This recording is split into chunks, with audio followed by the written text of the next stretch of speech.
Salve macacada, bem-vindos a mais um episódio do Estandarte Preto e Branco. Hoje, para fazer uma resenha sobre a partida, sobre a derrota da Ponte Preta para a Inter em Limeira por 2-1 de virada. Muita insatisfação por parte da torcida ponte-pretana com o desempenho do time. E vamos falar um pouco da repercussão dentro da Ponte, dessa derrota, desse jogo muito ruim que fez a Macaca lá em Limeira. É isso aí, solta a vinheta. Nega véia, minha nega pretinha, essa doce macaquinha que finta e que mexe e se atira nas redes do meu coração. Minha nega, te confesso emocionado, o peito já anda um bocado apertado pra conter tanta paixão. Acho que é unanimidade, né? A insatisfação do torcedor ponte-pretano com o que o time apresentou, e acho que o que tem mais me chamado a atenção é a repercussão não só da torcida ponte-pretana, né? Dos comentários da torcida ponte-pretana, mas em geral da imprensa e do que a gente ouviu, tanto na transmissão do jogo e quanto em outros blogs e opiniões, no GE, por exemplo, no Globo Esporte da Macaca, todo mundo criticando ferrenhamente a maneira como a Ponte jogou depois de ter feito o gol, né? Como disse o Trevisan, esse é um baita meme, né? A Ponte jogou bem até fazer o gol, só que o gol foi aos 4 minutos do primeiro tempo, então não é parâmetro a Ponte ter jogado bem, ter saído pro jogo e feito o gol, porque foram 5 minutos de bom futebol, de boa amostra de jogo. De resto, cara, olha, é muito decepcionante. Eu não sei nem por onde começar que a gente sentiu durante o jogo, porque não foi só depois do jogo, né? Durante o jogo a gente sentia que a Ponte estava muito retrancada, não só na retranca, né? Eu até falei no Twitter isso, o problema não é o estilo de jogo, né? A gente sabe que tem futebol defensivo que já ganhou muita coisa, já ganhou muito jogo, já ganhou títulos, ganhou campeonatos importantes. O problema é que, do jeito que foi proposto, né? A Ponte recuou demais, ficou muito acuada no campo defensivo e sem se defender bem. Acho que esse é o principal ponto que a gente tem que bater e tem que prestar atenção e chamar atenção, porque um time que se propõe a defender, se propõe a ter esse tipo de jogo mais reativo, mais na transição, precisa ter uma boa defesa, uma defesa sólida, e a Ponte não teve isso contra a Inter de Limeira, muito pelo contrário, foi presa fácil ao time do Elano, jogando sempre pelas pontas, e nas pontas estão os principais problemas da Ponte Preta hoje nas duas laterais. O Matheus Alexandre fez um jogo péssimo, para mim foi o pior em campo, e a gente via a facilidade com que a Inter tinha para trabalhar essa bola, para virar o jogo, para levar perigo para a defesa da Ponte.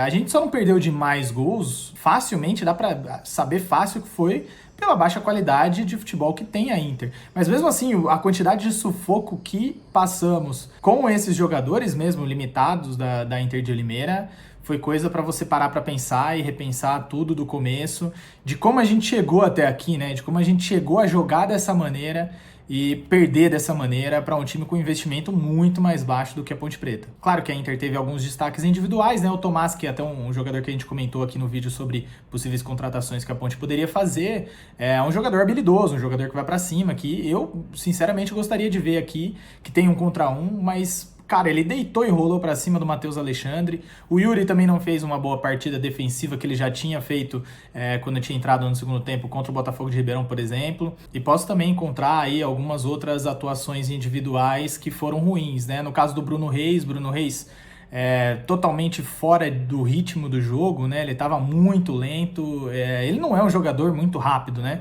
Mas ele estava mais lento ainda, praticamente não apareceu no jogo, né?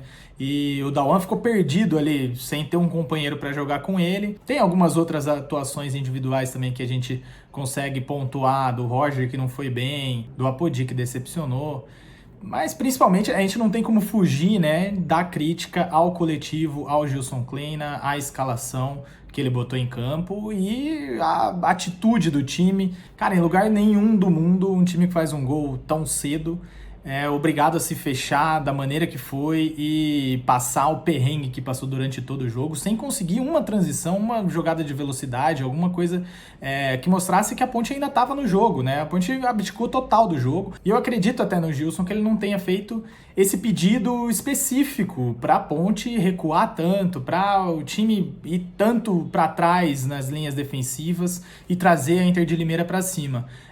Mas é óbvio que se o time tem repertório, tem variações táticas, tem capacidade tática e técnica de sair jogando, ele não vai passar por esse apuros. Então, se ele tiver a bola, a hora que ele recuperar essa bola, de um sufoco que ele sofreu, de uma jogada, de um cruzamento e tal, ele vai saber o que fazer com a bola e não devolver para o adversário direto. Isso é falta de treinamento, isso é falta de variação tática, isso é problema do treinador. E isso só mostra um dos grandes defeitos do Gilson, né? Ele sabe armar esse tipo de time reativo, que tem uma transição forte, que consegue jogar acuado, sabendo sofrer, né? Que é o lema da atualidade dos jogos defensivos.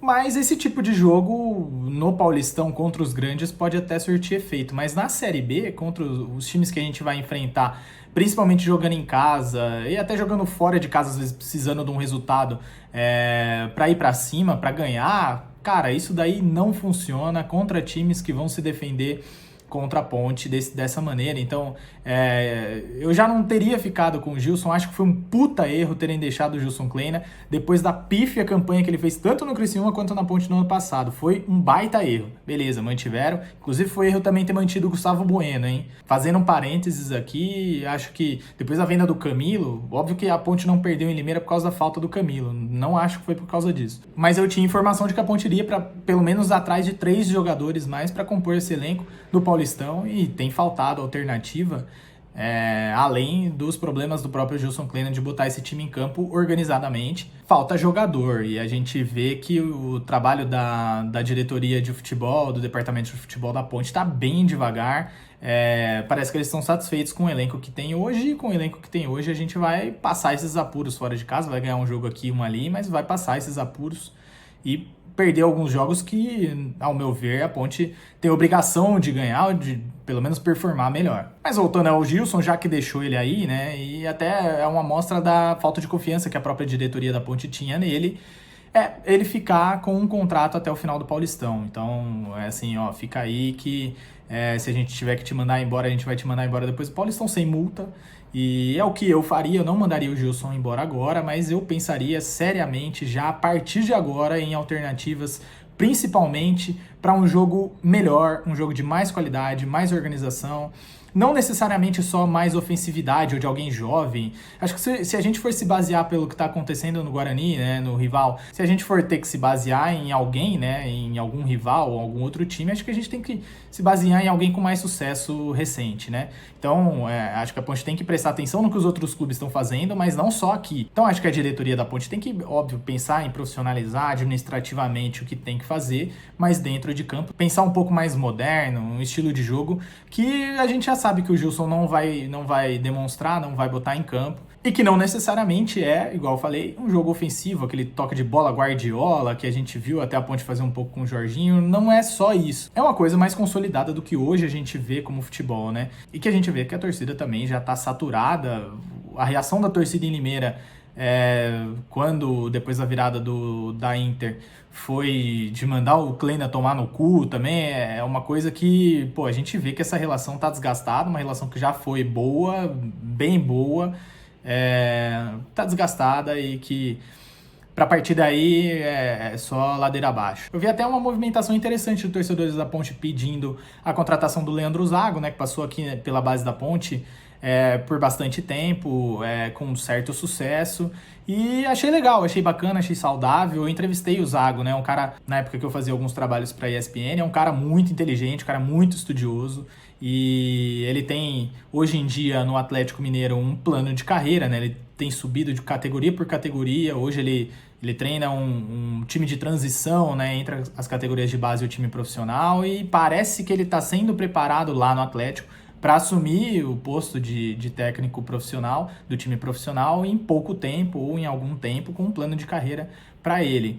Eu acho que ele vai chegar lá em algum momento, mas também olhando assim, o cenário da Ponte hoje, eu gostaria de ver o Zago aqui, acho que seria uma tentativa válida, mas eu acho impossível que a diretoria atual entre nesse apelo da torcida, porque querendo ou não, uma contratação de muito risco, né? Pode ser que dê certo, pode, mas a chance de não dar certo logo no primeiro trabalho dele como profissional é grande. E também o que eu tenho de informações de dentro da Ponte hoje é que esse ano a Ponte vai fazer de tudo para subir para a primeira divisão, é questão de sobrevivência, é questão de até a pauta principal dessa diretoria, né, de colocar a Arena, tirar a Arena do papel e subir para a primeira divisão é primordial. E acho que eles não arriscariam tanto em um nome sem experiência, sem ser aquela vidraça, aquele cara que vai se fazer de escudo para algumas ações da diretoria, como um nome mais forte faria.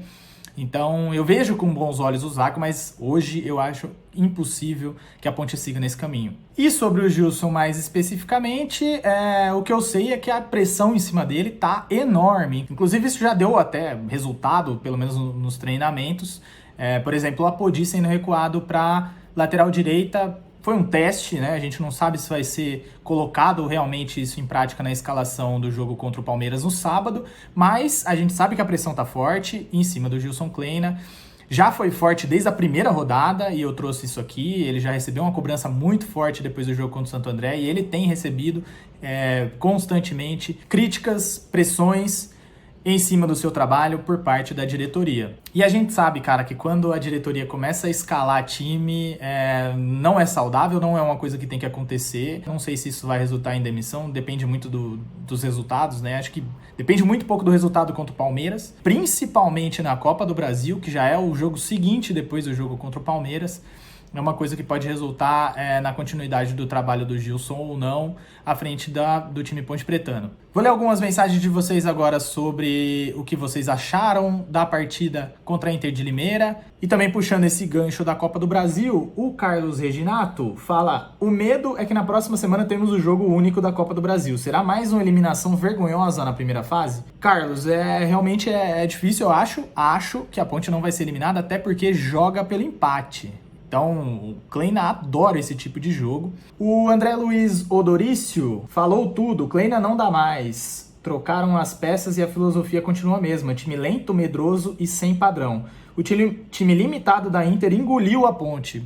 Engoliu a Ponte mesmo. Foi impressionante a gente ver como a Inter foi pra cima e jantou a Ponte e conseguiu a virada de forma até... Era questão de tempo, né? Acho que até demorou pra virada da Inter aparecer. O Lucas Pedroso diz que o time tem boas peças e fica a impressão que a gente só faz algo por causa do talento individual de cada um. É verdade, Lucas. Eu tive essa impressão até no gol da Ponte, na jogada pela linha de fundo. Foi uma bonita jogada. Foi uma jogada entre o Apodi, o Yuri e o cruzamento para o Bruno Rodrigues. Foi uma linda jogada que, de jogada individual, você vê que os jogadores sabem, quando eles se juntam ali para fazer triangulação e tal, coisas acontecem, são boas peças, mas esse entrosamento a gente não viu no restante do jogo, né? Simplesmente não viu. O Hugo Roque: tá na hora de mandar o Kleina embora e trazer algo novo. Thiago Largue. Eu sempre gostei do nome do Thiago Largue, mas tá muito tempo fora do mercado, né? Esse que é o problema do Thiago. E uma coisa que eu até achei que o Gilson poderia ter feito nesse jogo contra a Inter de Limeira era ter mesclado um pouco a equipe. A gente vê, a Ponte tem um departamento físico e um departamento médico, beira o amadorismo, cara, o que a gente vê. E até pensando nisso, né? Pensando nessa capacidade física dos jogadores que vinham de um jogo bem desgastante contra o Corinthians, eu teria mesclado um pouco a equipe com um campo pesado, que pra Inter tava levinho o campo, né? Mas pra Ponte tava um campo pesado e tal. Por exemplo, Bruno Reis poderia ter colocado o Darley pra ter essa oportunidade. O Roger também participou muito pouco do jogo pelo sistema tático novamente, mas o Alisson Safira também é um jogador que precisa ser testado. Alguns atacantes, como o Felipe Saraiva, precisa ser mais testado. Principalmente na zaga, eu acho que a gente tem que testar, tem que colocar o Wellington Carvalho para jogar. Eu quero ver o Wellington Carvalho jogar, eu quero ver o Alisson jogar. Não que eles vão bancar ou que eles vão tirar o Kleber e o Trevisan do time.